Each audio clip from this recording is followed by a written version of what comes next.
A sad tale's best for winter. I have one of spirits and goblins. William Shakespeare, The Winter's Tale.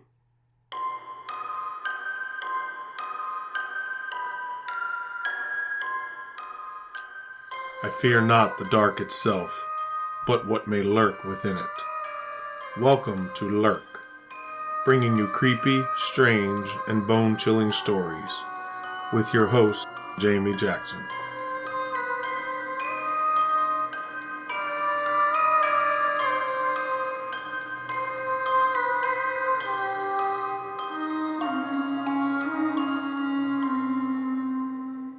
Hey Lurkers, welcome to episode 38. For those of you who celebrate the Christmas holiday, Merry Christmas Eve. I hope everyone has or had a fantastic celebration of whatever holiday it is that you celebrate. As promised, today's episode is all about ghost stories, which is, of course, my favorite subject. But you might wonder what the heck Christmas has to do with ghost stories in the first place. Other than that line in the song, The Most Wonderful Time of the Year, that says, there will be scary ghost stories, or the classic movie A Christmas Carol and its ghosts. The tradition of telling ghost stories at Christmas predates Charles Dickens' A Christmas Carol, and even Shakespeare himself. Back before Christianity took hold, people of the world celebrated pagan holidays. During the winter, on the longest night of the year, which is December 21st, it was believed that the veil between worlds was thin, and it was a time that signified life and death. Then, when Christianity began spreading, it also began incorporating the pagan traditions into the Christian holidays. Of course, Charles Dickens really got things going with his tale of the Christmas Carol, and the ghost of old Jacob Marley, and Christmas past, present, and future. Even the Christmas movie It's a Wonderful Life has its own strange paranormal occurrences. In my family, sharing ghost stories was something that happened at nearly every large gathering, but most especially at Christmas. Maybe it was because so many of us were together at that holiday, or maybe because of the weather we were all kept inside, but whatever the reason, Christmas always seemed the time that we really told ghost stories. I remember spending time with my cousin, enthralled, listening to the stories told by the adults. Some were made up, but many included true-life encounters of the paranormal. I can point to this and say, this here is where my love of the paranormal and the love of family history began. So get comfortable, make yourself a cup of hot tea, snuggle under a blanket in front of the fireplace, or at least imagine doing that, and get ready for some spooky stories. I'm going to get started here with something short that happened just this past weekend. Every year at Christmas, we make a trip to the cemetery to put wreaths on my grandparents' and great-grandparents' graves. This year, the group consisted of my parents, myself, my son and daughter, and my 2 grandsons. The youngest grandson is 2, and while everybody was putting the wreaths out, he starts playing peekaboo. Seems innocent enough, right? Except he was playing peekaboo with his back to us, the actual physical people in the area, and was playing with someone that wasn't there, or at least that we couldn't see. Later that evening at dinner, we asked him who he was playing peekaboo with earlier, and his response was simply, the man, and Beulah. I have no idea who Beulah is. Next time I go to the cemetery, I do plan on checking out the headstones to see if there might be a Beulah nearby, and I can assure you we do not have anybody, living or dead, in our family that had the first name Beulah. Really, this isn't anything terribly new or shocking in our family. In my experience, all kids have the ability to see things until they get older and learn not to see them anymore. But all this talk about the peekaboo phantom game led to a conversation with my dad about his experiences in a home located near his grandparents' farm. Now, I've heard these stories before, but I wanted him to tell them again so that they were fresh in my mind and I could share them with you. I'm going to refer to my dad's grandparents as Nan and Pop, since that's what they were called, at least by me. Nan and Pop owned a farm, and near the barn was a house where an elderly couple by the last name of Shipley lived. Pop used to pump the water from his well up to a water holding tank at the Shipley's house, back before there was city water available. After the Shipleys had both passed away, my dad and Pop went to the house to begin cleaning it out. The first trip there, they entered the house, and the door immediately slammed shut behind them. Another time, my dad was upstairs when he could hear distinctly 2 voices. He said that it sounded like people having a conversation, though the voices were too low to be able to make out exactly what they were saying. He was alone in the house at the time. When Pop was at the house with the attorney heard the door open and close and the sound of someone walking in the house with a cane. Mrs. Shipley used a cane. The lawyer told Pop someone was in the house, but a search turned up no one. They were in the house alone. Pop told the lawyer, "That's just Mrs. Shipley." She was dead at the time, in case you're wondering. There was also a woman by the name of Armida that used to stay at the house. She lived in the city, but would sometimes come to stay there. My dad said that she would stay in what used to be the slave quarters there on the property. One day she saw Mr. Shipley walk down the hallway and into a room. Mr. Shipley had been dead for some time when she saw him. In addition to these stories, my dad said that chairs in the house would also move on their own without any kind of wind or draft to explain it. My family seems to be a magnet for weird. I guess it doesn't seem so surprising really with some of the things I've already mentioned here in the podcast. My cousin Kelly and I have encountered a number of strange things. And we go out in search of it. So it's not really surprising that we have encountered it. But some of those things that we've come across happened in our grandmother's house. I actually lived in the house until the summer before my freshman year in high school. My brother, sister, parents, and I all lived there with my grandmother. When I was 5, before my siblings were born, my grandfather passed away in the upstairs bedroom he shared with my grandmother. When my brother and sister came along, there was a need to add on to the house. So there was a bedroom and a bathroom added to the upstairs, and my grandmother's room was enlarged. The added upstairs bedroom became my bedroom. When Kelly would come visit, we would spend a lot of time hanging out in the upstairs area. There was one time that we were recording our own news show. Now, we're talking middle school age. Kelly and I were in middle school. I think I was about 12. My sister would have been about 7-ish. And my brother would have been around the age of 4. That's going to be my guess. So we were recording this news show. I was the anchor, Connie Dung, which was a play on Connie Chung, who was a popular news person at the time. Kelly was the cameraman, and my sister, dressed in her Fievel Mouskowitz American Tail nightgown, was in charge of the commercials. You're welcome, Carrie. I hope your friends are listening. It was pink, by the way. My brother, who was the youngest, was not in charge of anything because he was a brat. So I'm sitting on the bed. Kelly is across from me recording from a chair, and my sister is standing in front of me doing her little spiel about buying toothpaste. And then my brother burst in the room yelling, "Big boobies, big boobies, big boobies." I told you he was a complete brat. So he comes running in the room yelling, "Big boobies, big boobies," and he stops dead in front of us and says, "Who is that looking at me?" The area that he's indicating is empty, though I knew personally that it was the area where my grandfather's recliner used to be located. The one that he was in when he had his fatal heart attack. I know because I actually witnessed it. There was no one there at all. There wasn't even a chair there.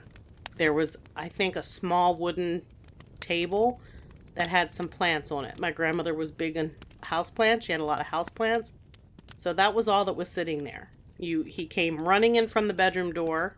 The bed would have been to his left. Kelly was sitting in a chair to his right, and directly ahead of him, where he saw somebody staring at him, was nothing more than a table full of houseplants.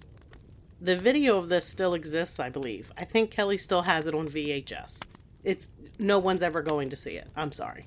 So the stories about my grandmother's upstairs room don't end there. They just kind of start there. As I mentioned, the summer before my freshman year, my parents, siblings, and I moved about an hour away. My grandmother moved from her upstairs room to the bedroom downstairs. The upstairs bedroom was left for use by guests. My grandmother mentioned a time or two that she had heard some footsteps up there walking from the doorway across to the area where the chair used to be. And the recliner that my grandfather used to use. She used to just say, "Oh, it's your grandfather. It's nothing to be afraid of." Some years later, when I was starting to become really big into paranormal investigation, my brother and I took a trip to my grandmother's house and decided to attempt an EVP session upstairs in the bedroom. While we were there, the doorknob on the door rattled as though someone was trying to open the door, though there wasn't anybody upstairs with us at the time. Sometime after this, Kelly was visiting, and she and I and my brother were sleeping in the upstairs room, on purpose, because it's haunted. Of course, we decided a little investigating was in order, so we tried an EVP session. One of the EVPs, where we asked if the spirits knew who we were, answered with what sounded like Jamie and Aaron. Aaron is my brother. Around that time, the door into the bedroom opened by itself. There was no one else there. No one was upstairs. And the way the rooms are designed, there was no way anyone could be hiding. So the way the bedrooms are is from downstairs, you open the door to walk upstairs, and the staircase is enclosed. You walk upstairs, you go to the right, you immediately enter what used to be my old bedroom. You have to walk through my bedroom, into the hall. The bathroom is there on the left, and my grandmother's bedroom, the haunted bedroom, would be straight ahead. I didn't have a whole lot of privacy up there. My grandmother and I used to kind of joke that we were roommates because she would have to walk through my bedroom to get to her room. And if she left her room to go to the bathroom, I could hear her because there was no door there. So there's really no place for somebody to go. There's no place for anybody to hurry up and run to hide. The only other people in the house at the time were my grandmother and my Aunt Patsy, neither of whom are going to run anywhere to go hide because they could fall down the steps, trip, whatever, and we would hear them. So there was nobody upstairs when that door opened. It's late. We've been doing EVPs, scaring ourselves. The bedroom door opens by itself. We're freaked out. And about that time is when we start hearing the knocking noise on the wall. The wall where we heard the knocking coming from has no pipes in it at all. The bathrooms are in the center of the house, and this wall is an exterior wall.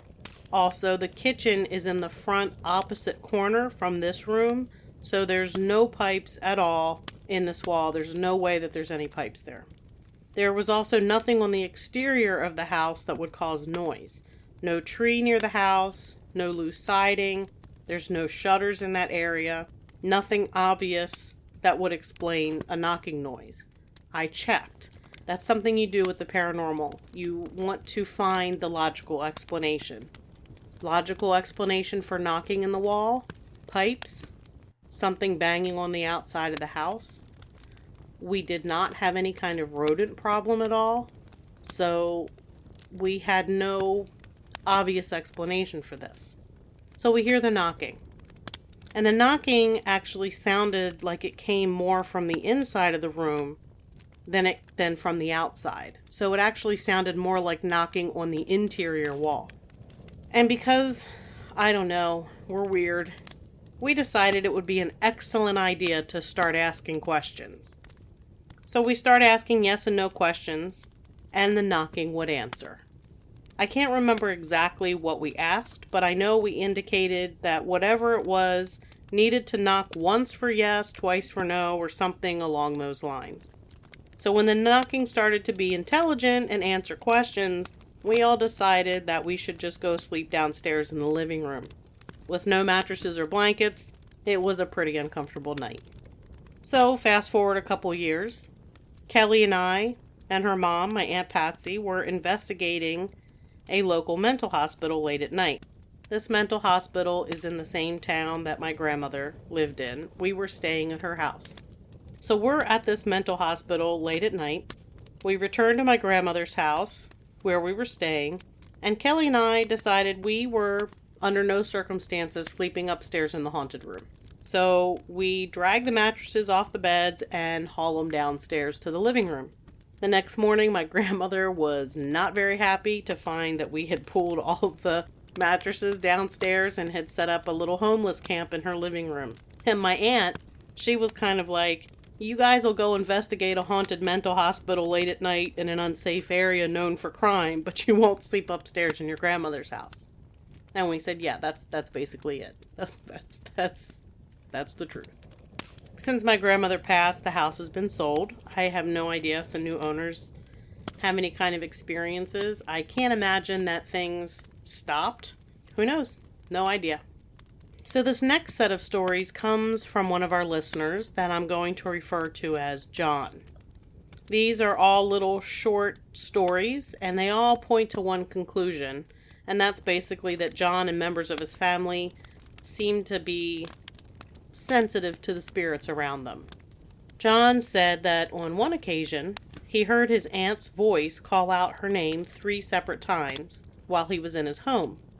The odd part about that was that his aunt was actually visiting her daughter at the time in a completely different state, and at the same time, she was dying from a massive stroke.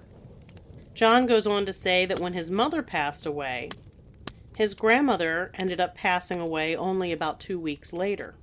Just prior to his grandmother's passing, all of her children were gathered there at her bedside in her last moments. His grandmother questioned where John's mother was. No one had told her that she had passed away 2 weeks before. His grandmother said, "I hear her calling me, but I don't see her. Where is she?" I remember personally when my grandmother was nearing the end of her life, she was receiving hospice care, and she was seeing people who no one else could see. The hospice nurse actually said this was not an uncommon event for people who were nearing the end. But back to John's experiences. I think even though John wants to remain anonymous, it's safe to say that he is in the medical profession. I don't want to go into more detail than that because he wishes to remain anonymous. But because of descriptions of things, you're going to figure it out anyway. So he is in the medical field. And one day, while John is at work, he saw a small framed woman standing in a corner. As he looked up at her, she drifted up into the air and disappeared. Moments later, he received a phone call saying that the woman had died. Another time, while he was working on a patient, he noticed in the operatory next to him, he saw a man in a chair. John said he recognized the shoes that the man was wearing because he had a patient that always wore the same kind of shoes. Later, he learned that around the same time he saw the man in the operatory, his patient was T-boned in a car accident and died. John also shared a story about a premonition that he had. One day, he was getting into his dad's car. He was getting into the driver's side and had to reach across to unlock the passenger door for his brother. This was before the automatic door locks. As he did this, he saw the word accident flash on the floor of the passenger seat. He mentioned this to his brother, but his brother just brushed it off. They drove for about an hour when John told his brother they needed to stop, and as John pulled over onto the shoulder, one of the car's tires blew into shreds. There's a couple of stories that John sent that also include his wife. On one occasion, when they were visiting John's grandparents, his wife saw a man in the corner looking out the window. John later showed her a photo of his great-grandfather, and his wife realized that this was the man that she had seen.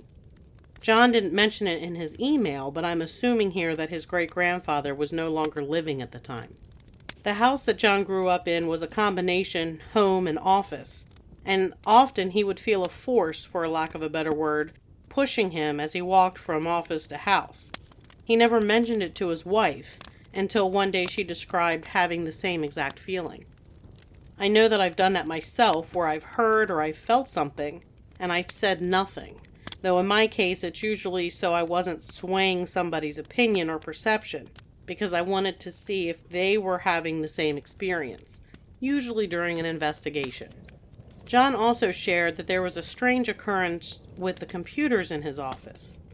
All the computers were on a separate electric circuit, and that was unplugged every night. His wife entered the office and saw a green glow one night coming from a monitor, but the computers had been unplugged for at least 48 hours.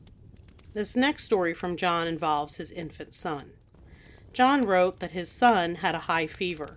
He and his wife were taking turns checking on him every hour. It was around 3 a.m. when it was John's turn to get up to check the baby.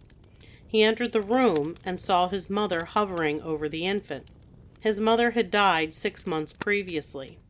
In the morning, his son was fine and the fever had broken.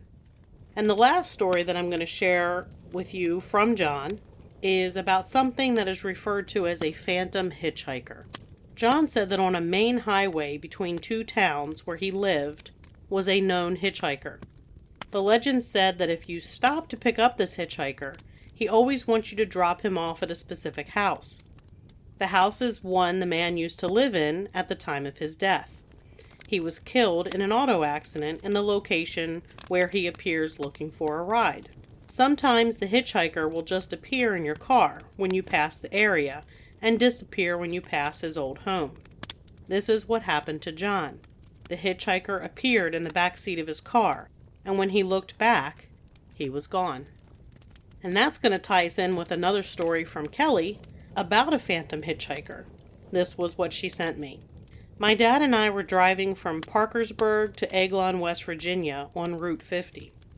When you get up into the mountains, there are some pretty bad dead man's curves. There was still enough light to see, but it was a cold, dreary, rainy evening. We had gone around a particularly bad blind curve and saw a woman standing by the side of the road. She looked like she was dazed. Her eyes looked black, like two black holes. Her mouth was open and she was just staring out into the distance as if she was in a trance. She looked dirty and drenched from the rain. My dad and I both saw her as we drove by. We were up the road no more than 15 yards or so and had slowed down to see if she needed help. We looked back and she was gone. There were a few houses around, so we thought maybe she lived there. We were both creeped out by it. Even my dad, who was never afraid of anything. It was the sort of thing that gives you chills and makes your skin crawl. The next day, my dad told one of the old-timers who lived on the mountain what we saw. He didn't seem surprised. He told us matter-of-factly that it's the ghost of a young woman who was hit by a car and killed a long time ago. He said many people traveling on that road still see her on cold, rainy evenings, always standing there at the curve, staring off into nowhere. Kelly actually has a ton of really great ghost stories. I'm really hoping that I can talk her into sharing them on the podcast one day. For now, I'm going to share one more story, one about the house that she grew up in. And I'm sharing this one because I actually witnessed it. I was there. So Kelly lived in an old farmhouse in West Virginia as a kid. It was a few hours away from where I lived, and I visited there many times. The place was kind of unnerving, for lack of a better word. Personally, I always kind of felt uncomfortable in the upstairs part of the house, which was also sort of the main level of the house. If I remember correctly, you would come in from the front door, you would walk into the main level, and that had the bedrooms and like a large, kind of like a parlor area. And then downstairs was the kitchen and a family room. And you could walk out downstairs. It was kind of on a hill, sort of. It's been a very long time since I've been there, but that's kind of how I remember it. She'll correct me if I'm wrong. Anyway, it was the downstairs area that I personally was most comfortable in, except for this one room. Super creepy room. I never even saw the inside of that room. You just didn't go in that room. So based on my kid's memory, my childhood memory, the downstairs was slightly more comfortable for me personally than the upstairs. Anyway, one time the family all went out to visit Kelly and her parents, and her mom was getting the air mattresses ready, and you used to be able to use a vacuum cleaner in reverse to inflate things like air mattresses. I don't even know if they still do that. My vacuum doesn't. I think the shop vac can do it, but you don't put it in reverse, you just switch the hose around and it'll inflate things. But this was just a regular canister vacuum cleaner. So Aunt Patsy has the mattress there. She gets the hose of the vacuum cleaner and she says something like, "Go ahead and turn it on," and the vacuum cleaner turns on. Only no one was near the vacuum cleaner and no one had turned it on. That's actually mild compared to some of the stories that come from Kelly's childhood home. I'm really, fingers crossed, hoping that I can talk her into coming on here and sharing those with us, because they're great. They're really awesome. Super creepy. So, our final story is going to come from my own home. If you've listened to the podcast from the beginning, you already know that my house is haunted. It's at least 140 years old, possibly older, and we've had a lot of strange things go on here. You can listen to episode 11 if you'd like some background on the spooky things that have gone on here in the house. I'm actually going to talk about something that I mentioned in that episode as it plays into the story that I'm going to share. Recently, in episode 36, there were some strange noises recorded while I was recording the episode, and I included an EVP session in that episode near the end, in case you're interested. I'm going to mention that as well. So, episode 11 tells you all the stuff that's happened at my house up until June of this year. And then episode 36, which I think was the Bennington Monster, that has an EVP that I just recorded recently. Episode 11 also includes some EVP if you're interested and you haven't listened yet, or you want to refresh your memory. So my Aunt Patsy passed away in June of 2020. December of 2020 comes around, and I'm faced with the daunting task of prepping for Christmas.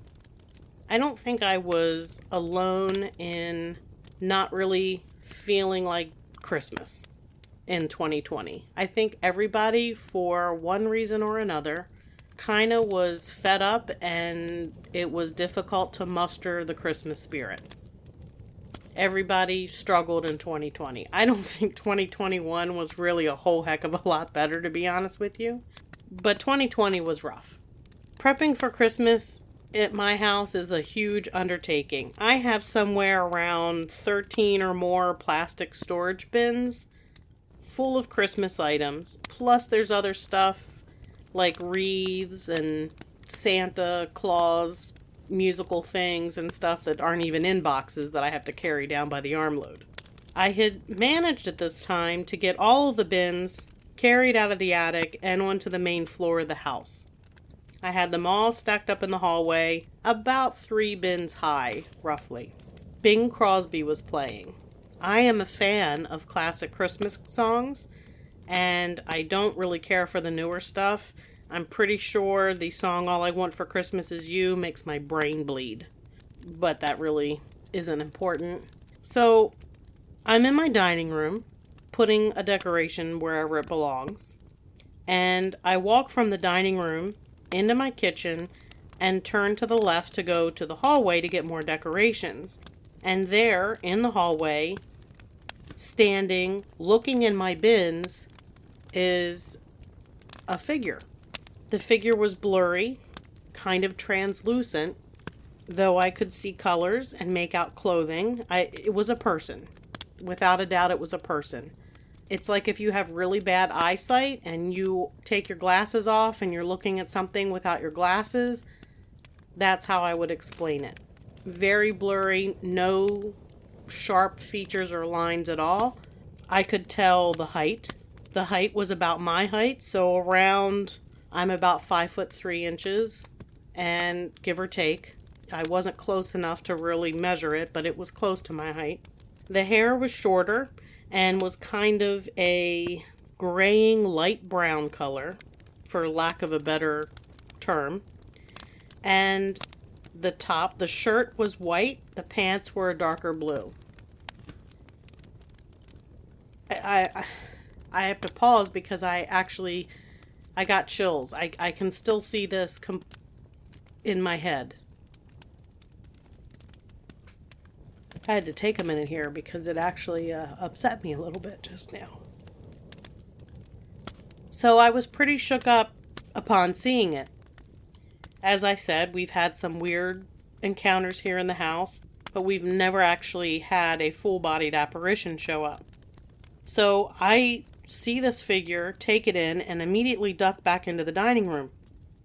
I am messaging Kelly and Angelina immediately because I'm home alone and I'm freaked out a bit and I was overwhelmed. Emotionally overwhelmed is a good way to explain it. I get up the nerve, I go back to look down the hallway and the figure is gone. I didn't see any more figures after that, but I did have some moments where I felt like someone was looking over my shoulder while I was working on the computer or recording a podcast. I mentioned all of that in episode 11.